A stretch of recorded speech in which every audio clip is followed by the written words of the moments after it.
nome é Silvana Davino, eu fiz moda na minha primeira formação e depois que eu tive esse contato aqui em Ilhabela com os papagaios, eu resolvi estudar biologia e hoje eu sou responsável técnica aqui da área de soltura Cambaquara.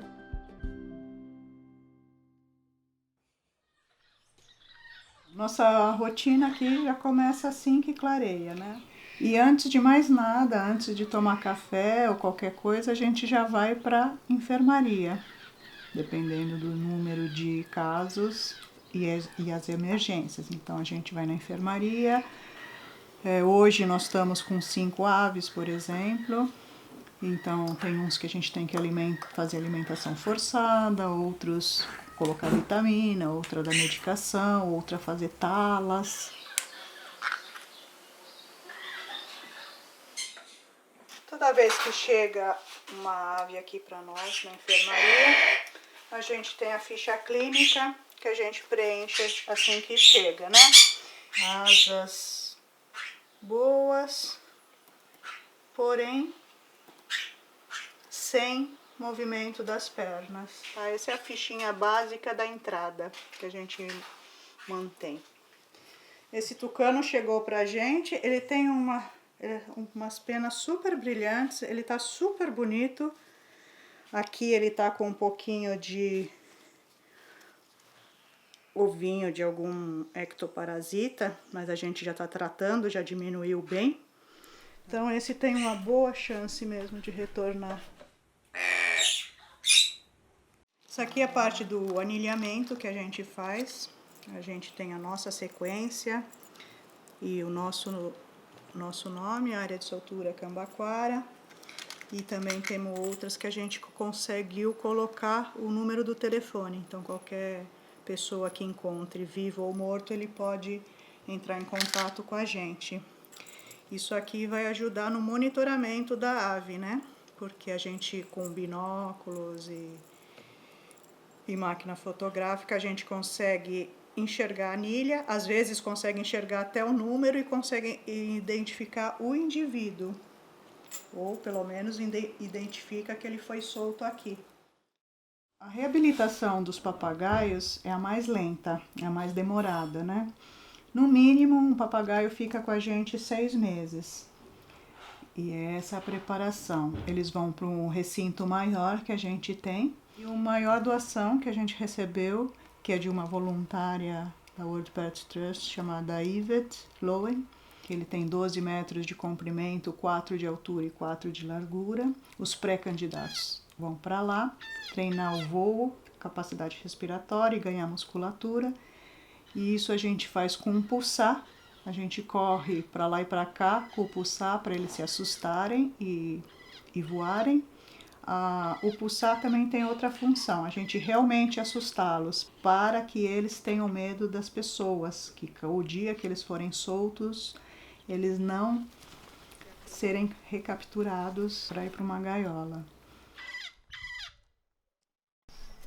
Outra parte que a gente faz semanalmente é uma ambientação. A gente colhe galhos verdes para colocar nos recintos, fazendo uma ambientação mais natural, né? Onde eles mesmo picam os galhos, ou quando a gente cata um cacho de banana inteiro, a gente põe inteiro dentro do recinto, ou um cacho de coquinho gerivá.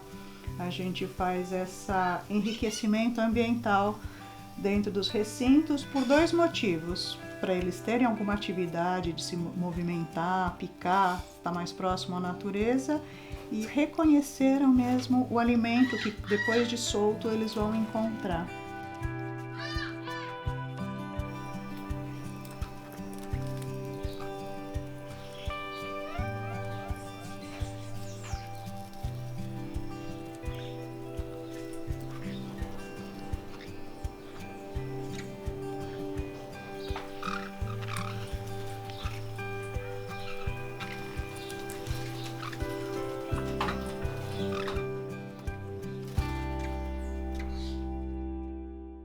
Aquelas aves mais humanizadas, que a gente chama humanizadas, a gente quer dizer aves que estiveram em contato com o ser humano e não tem medo do ser humano, A gente pega latinhas de alumínio e coloca prego dentro.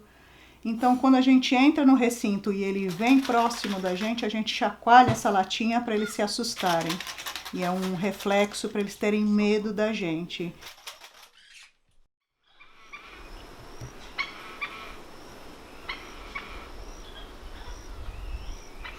Após a enfermaria, então a gente vai preparar as frutas. Então, as aves a gente distribui a alimentação em 2 períodos. Pela manhã, às 7h30 e depois às 3 da tarde. Então a gente já prepara todos os pratos para distribuir, tanto os pratos dentro dos viveiros como os comedouros de fora.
Tem uma atividade que é fundamental importância, que é a educação ambiental.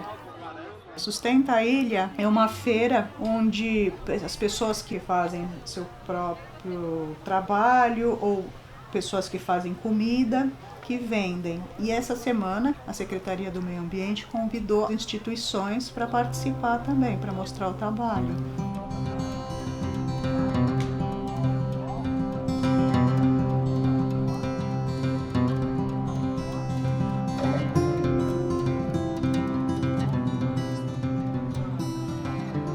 O gaiolão a gente montou para as pessoas terem a sensação de como é ficar preso, né? Mesmo que a gente dê alimento, que a gente dê água, eles vão ter a sensação do que é ficar o resto da vida preso. E aqui, cada gaiola dessa é uma ave que a gente recebeu.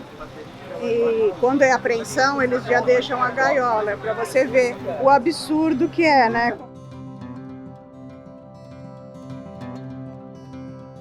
Outra proposta que a gente tem chama Roda de Passarinho, que nós temos umas fotos plastificadas e que a gente vai mostrando, faz uma roda mesmo com todo mundo, vai mostrando as fotos, quem conhece essa espécie, então a gente vai falando um pouco das características.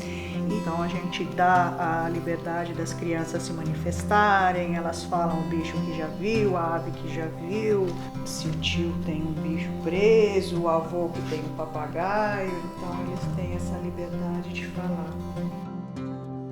Uma campanha que a gente tem feito já há uns 3 anos é sobre as tiribas, que fazem os ninhos nos telhados, né? Então a gente fez esse folder junto com a Secretaria do Meio Ambiente de Ilhabela e faz a distribuição no outono e inverno. Então, de março a julho, a gente distribui, que é para as pessoas aprenderem a como vedar o telhado antes delas entrarem, né? Então, aqui explica o que fazer, como a gente agir dentro da lei, né? Porque retirada de ninho, mesmo dentro de casa, é crime ambiental. A gente não faz nada sozinho, né? Parcerias são fundamentais. Ainda mais que a gente faz todo um trabalho voluntário e a gente tem pessoas sempre incríveis que ajudam a gente, né? Meu nome é Pablo Melero, eu sou marido da Silvana e ajudo ela com a administração da área de soltura. Cuido da parte administrativa, financeira, contábil, fiscal e legal. O que um biólogo pode dizer que são coisas, abre aspas, chatas, fecha aspas. É um trabalho necessário. E, às vezes eu sou chato com a Silvana, porque às vezes eu falo, não, eu não vou pagar se ele não me fala como é que vai ser a nota. Então, eu, de alguma forma, intervenho às vezes até ter segurança administrativa para realizar as transações financeiras, que depois a gente vai prestar contas. Esse rigor é o que te dá a segurança, o conforto de você depois não ter dor de cabeça. O rigor no presente.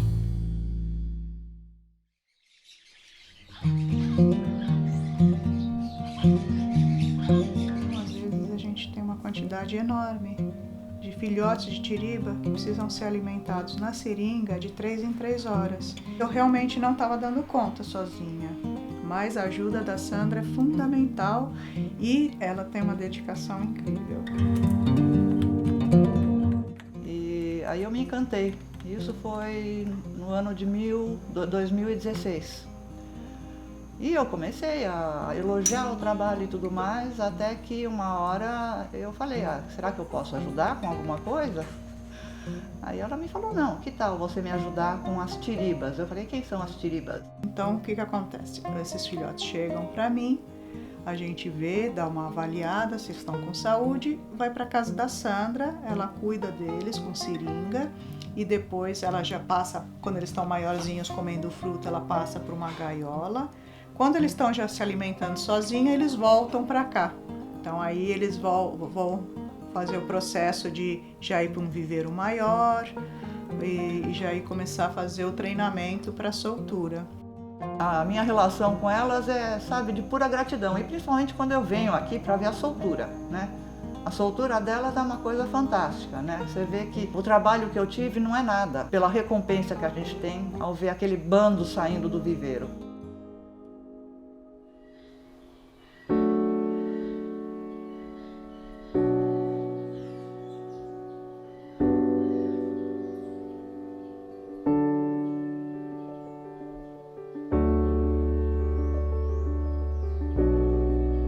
Existiram várias vezes que a gente pensou em parar.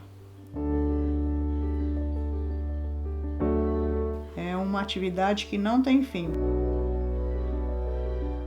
Se eu faria tudo de novo desde que caiu o Brotogérise em 2008,